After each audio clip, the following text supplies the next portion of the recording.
makakausap natin si Basilan Governor Mujib Hataman. Magandang gabi po, Gob. Magandang gabi. And welcome sa Politico Nightly. Gob, ano po yung latest update natin doon sa isinasagawang search and rescue operation? Well, sa ngayon ongoing kasi meron pang hinahanap na mga missing. May dalawang version, ang sinasabi 24 pero ang sinasabi 43. Pero ang isang klaro ngayon, yung rescued is ang rescued sa record namin dito sa Basilan is nasa 200. Ang Basilan lang ang sinasabi ko ha.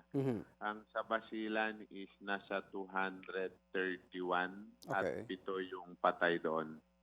Then, based sa record naman ng Coast Guard ng Region 9, ang buong rescued is 317 at merong namatay na 18. Yun yung base kung 11 ho yung nataswang na namatay. 11 ho yung dito sa amin. Yung mga na-rescue, yung mga nakasurvive doon sa insidente, kumusta na po sila ngayon, Gob? Lalo na yung mga dinala sa ano? Dito sa amin, ang injured is 34. Ang serious is 3, pati +1 may isang na ICU. Pero dahil doon parang may heart problem po isang matanda. Yung mga nasa critical na kondisyon, ano pong dahilan? Pagkalunod po ba ito? Actually, wala naman. Dito ho sa Basilan, wala namang masyadong critical kasi yung mga ilan is minimal na fracture. Okay. Hindi lang ho ma-CT scan dito sa Basilan kasi kailangan dalhin sa Buanga City. So, na-transport na ho yun kanina. Oo. Gob, bukod doon sa paunang sinasabi na possible overloading yung nangyari, ano po yung nakikita pang ibang sanhi doon sa incident? Well, actually, maraming version. Sa totoo lang, ayokong munang mag-comment sa bagay na at this point in time kasi ongoing yung investigation. Pero ang isang common na kwento ng mga nakausap natin, kasama yung dalawang abogado na kaibigan namin na nakasama doon at na-rescue, basta bigla lang tumagilid yung barko. Aha. Ito bang ferry na ito ay bago pa lang o may kalumaan na, Gob? Hello.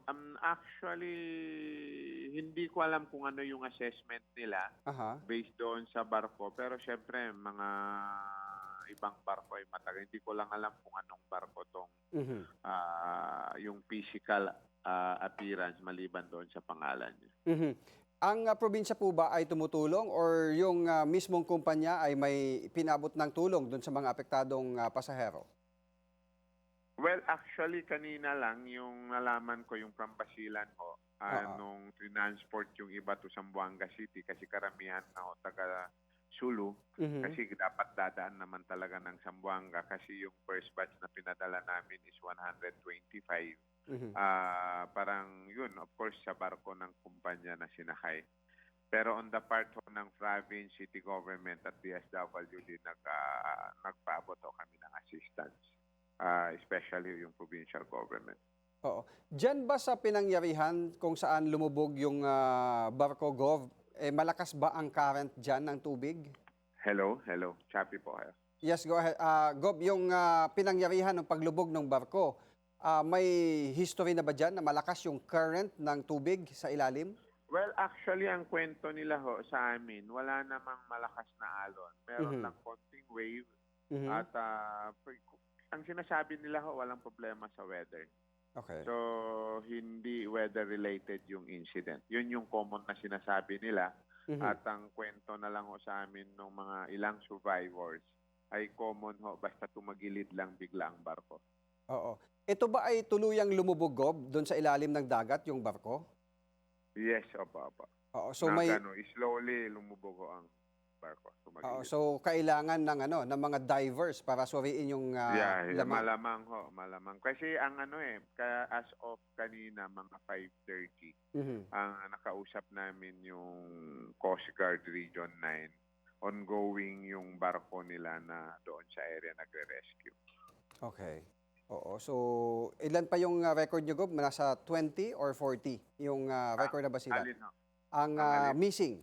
ng mga pasahero? Ang missing sabi ng Coast Guard kaninang hapon, 24 ang missing. Okay. Pero syempre may mga report din 43. So hindi ho natin alam anong exact number at this point in time. Oo, siguro yun sa kanilang investigasyon malalaman natin mula dun sa Apa, manifest apa. ng barko. Kasi sa manifesto. So kung pagbabasehan ng manifesto is nasa 24 ang missing. Oo, Pero pero syempre hindi pa po natin alam. Oo, pero alam naman natin, Gob, kung minsan, di ba, sa mga ganyang sitwasyon, yung mga bumabiyahing barko, kung minsan nagpapasakay at hindi na naisusulat yung mga pangalan.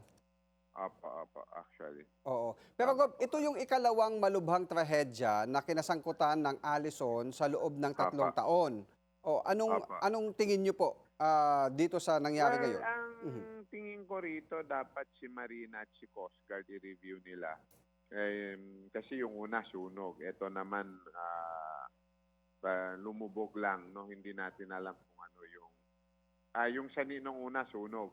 Mhm. Ito ho, hindi natin alam ano yung sani nito maliban doon sa kwento ng mga kwento ng survivor sa atin. Mhm. So, Gob, ano po ang mensahe nyo doon sa ating mga kababayan dyan? Karamihan nga, sabi nyo, mga taga-Sulo, bagamat hindi taga-Basilan, yung ginagawa po ng inyong lokal na pamahalaan dahil nandyan sa karagatang sakop po kasi ninyo. Go ahead. nasa AOR namin, kaya kasi malapit ho dito sa aming probinsya. At in fact, nasa probinsya namin. Tapos yung pinakamalapit na port is yung Isabela City Port, which is part ng Basilan. Mhm. So, kaya taga rito ho yung rumesponde. Pero syempre, yung mga Navy Coast Guard from Zamboanga City, kaya yung ilang mga rescued individuals, ang iba ho, nasa Zamboanga, wala sa record namin. Kaya maganda naman ho, actually very quick yung response ng iba't ibang ahensya na involved dito. Lahat ng may mga asset ng pandagat, from Navy, from Coast Guard, Maritime, tapos yung mga DRRM ng iba't ibang syudad, actually very active. Tingin ko wala pang mga 30 minutes after the incident, andoon na lahat. Oo, ayun. Kaya mabilis yung rescue. Mhm. Okay, well said. Maraming salamat po, Gob, sa inyong oras. Maraming salamat po. Si Gob Mujib Hataman ng Basilan.